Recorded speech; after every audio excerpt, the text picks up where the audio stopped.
कभी सुदामा पांडे धूमिल जी ने कहा था कि एक आदमी रोटी बेलता है, एक आदमी रोटी खाता है, एक तीसरा आदमी भी है जो न रोटी बेलता है न रोटी खाता है, वो सिर्फ रोटी से खेलता है। वो तीसरा आदमी कौन है? मेरे देश की संसद मौन है। हम समझते हैं इस साजिश को।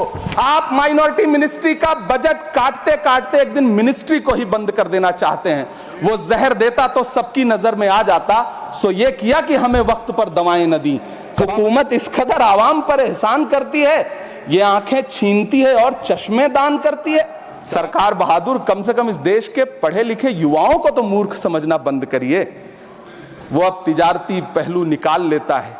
पहले 7500 मेडिकल सीट्स बाद में बनाइएगा, पहले जो एम्स में 2161 पद खाली पड़े हैं उनको तो भर दीजिए। वो अब तिजारती पहलू निकाल लेता है। मैं कुछ कहूं तो तराजू निकाल लेता है। मैं इसलिए भी तेरे फन की कद्र करता हूं तो झूठ बोल के आंसू निकाल लेता है। क्योंकि जिस्म की मौत कोई मौत नहीं होती है, जिस्म मिट जाने से इंसान नहीं मर जाते, धड़कने रुकने से अरमान नहीं मर जाते, सांसें थम जाने से ऐलान नहीं मर जाते। जिस्म की मौत कोई मौत नहीं होती है। वो जो महाराष्ट्र में लोकसभा और विधानसभा के बीच में 40 लाख मतदाता बढ़ाए गए थे, अरे उन्हीं के लिए मनरेगा का थोड़ा सा बजट बढ़ा देते।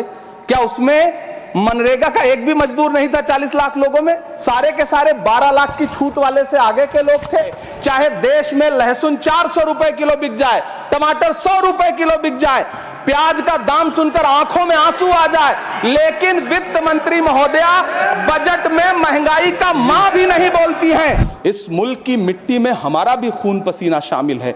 हमसे इतनी भी क्या नफरत? रिश्तों की ये नाजुक डोरें तोड़ी थोड़ी जाती हैं।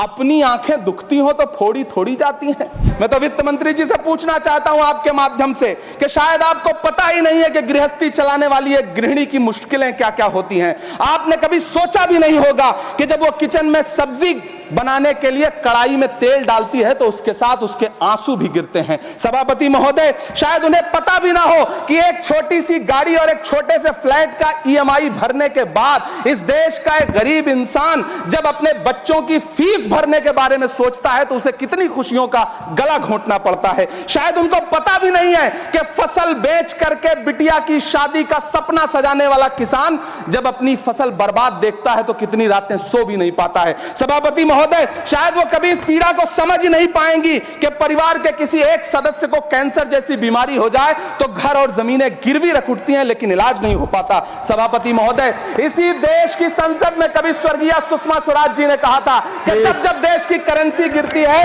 तब देश की प्रतिष्ठा गिरती है। एक तरफ कोलंबिया जैसा छोटा सा देश और उसके प्रधानमंत्री गुस्तावो पेत्रो खड़े हैं जो कोलंबिया के नागरिकों को हथकड़ी लगाकर लाने वाले जहाज को अमेरिका बैरंग वापस लौटा दे रहे हैं, और दूसरी तरफ हमारे प्रधानमंत्री जी खड़े हैं जो बेड़ी और हथकड़ी लगा करके लाए गए बेटों के अपमान पर एक शब्द नहीं बोल रहे। सभापति महोदय, मैं इतिहास के पन्ने पलट रहा हूं, मुझे दो किरदार याद आ रहे हैं। एक तरफ निक्सन के 7वें बेड़े की धमकियों के सामने लोहे की तरह अडिग इंदिरा गांधी खड़ी हैं, तो दूसरी तरफ खुद ही नमस्ते ट्रंप का नारा लगाते हुए प्रधानमंत्री जी खड़े हैं। मेरे कानों में सुषमा स्वराज जी की आवाज गूंज रही है।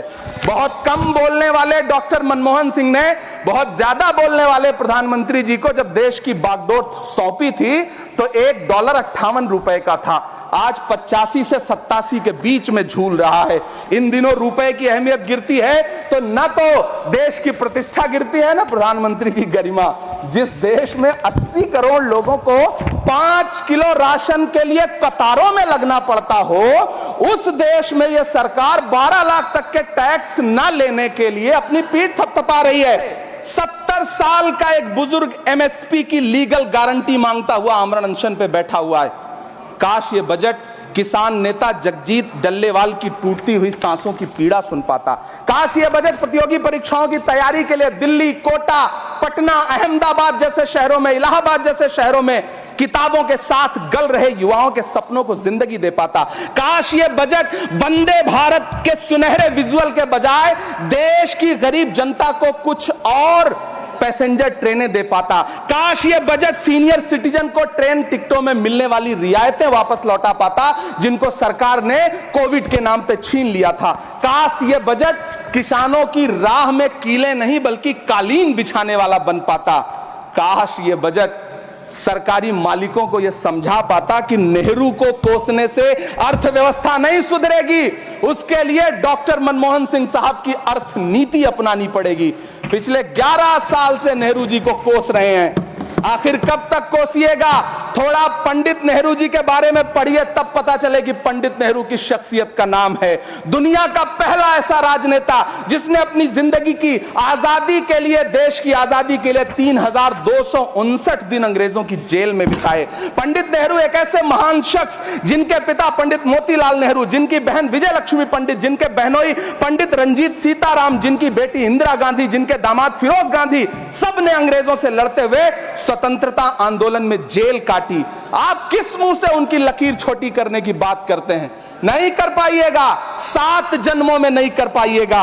मैं आपके सामने खड़ा होकर के एक बहुत छोटी सी कहानी सुनाना चाहता हूं कि महान बादशाह सिकंदर ने जब यूनान फतेह किया तो जीत का जश्न मनाने के लिए शहर की सड़कों पर निकला।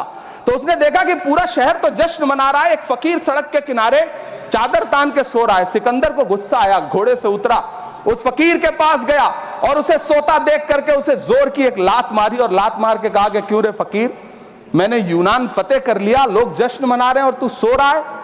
उस फकीर ने उन्नीदी आंखों से सिकंदर को देखा और देख करके कहा कि शहर जीतना बादशाहों का काम है, लेकिन लात मारना तो गधे का काम है। सभापति महोदय, गरीब जनता को लात मारना बंद करिए।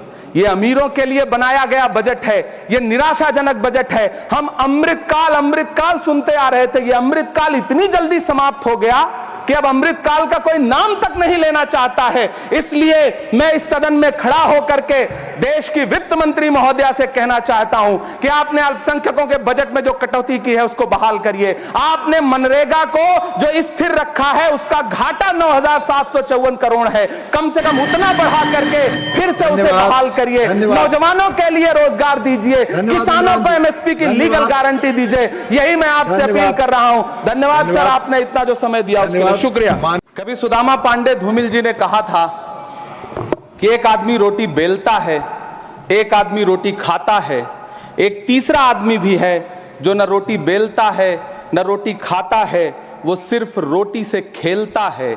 वो तीसरा आदमी कौन है?